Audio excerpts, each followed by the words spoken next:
বয়স্ক ভাতাটা যে বাড়াইছে এতে আমরা খুশি, তাতে 100 টাকা বাড়ছে তাতে আমরা খুশি। ভবিষ্যতে যাতে আমরা বাইচে থাকি, ভবিষ্যতে আরো একটু বাড়ায়, এটার জন্য আমরা খুশি। সব বিধবারা যাতে একটু খাইয়ে পেরে শান্তিতে থাকে, এটাই আমরা দোয়া করি। আমরা অনেক খুশি।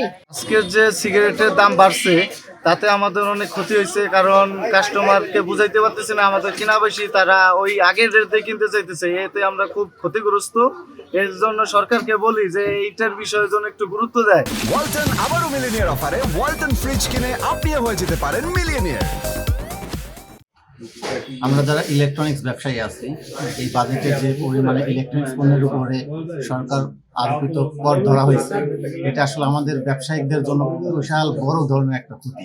কারণ বর্তমানে যে রেট ধরা আছে এটাতেই আমরা আগের মতো ব্যবসা করতে পারতেছি। নতুন করে যদি আবার আপনার ভ্যাট ট্যাক্স বাড়ায়, এতে আমরা এই নতুন এই ভ্যাট ট্যাক্সের কারণে আমরা ব্যবসায়ীদের অনেকটাই ক্ষতিগ্রস্ত। এই যে বর্তমানে যে জিনিসপত্রের দাম বাড়াইছেন, এমনিতে মনে হয় 16 বছর ধরে শান্তিতে আছে। ভাড়া তো আমাদের কেউ বেশি দেয় না, থাপড় দিতে আসে, 20 টাকা ভাড়া দিলে থাপড় দিতে আসে। আর আগের যে মনে করেন বাজেটে জিনিসপত্রের যে অবস্থায় আছে তাই তো মানুষ বাঁচতেছি না। এনে যারা হালাল হারাম খায়, সুদ খায়, ঘুষ খায়, মানে মানুষ টেক্স মেরে খায়, এগো তো মনে করেন সমস্যা নাই। এগো তো 30,000 টাকা তো 60,000 পাইতেছে। পুলিশ এটা সেটা আইন শৃঙ্খলা বাহিনী এরা তো মনে করেন বেতন ঠিকই পায়, সরকার রেশন পায়। আমাদের রিক্সা লোকের রেশনটা দেয় কিরা? আমাদের 20 টাকা ভাড়া চালিয়ে থাপড় দিতে আসে।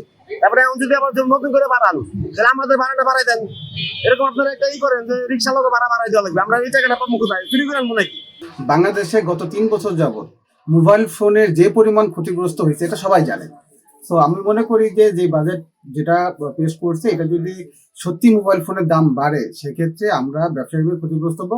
তো এটা যদি কোনোভাবে অল্টার করা যায় বা চেঞ্জ করার কোনো সুযোগ থাকে, তো গভর্নমেন্টের কাছে আমার অনুরোধ থাকবে তারা যেন এটা খুব সতর্কভাবে আমাদের ব্যবসায়ীদের কথা চিন্তা করে যেন সুন্দরভাবে একটা ফয়সালা করতে পারে।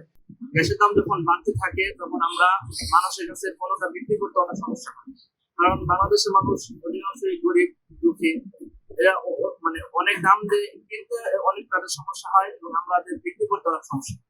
কাজেই গ্যাসের দামটা কমার ক্ষেত্রে আমাদের এবং যারা আমাদের গ্রাহক আছেন উভয়ের জন্য মঙ্গলজনক।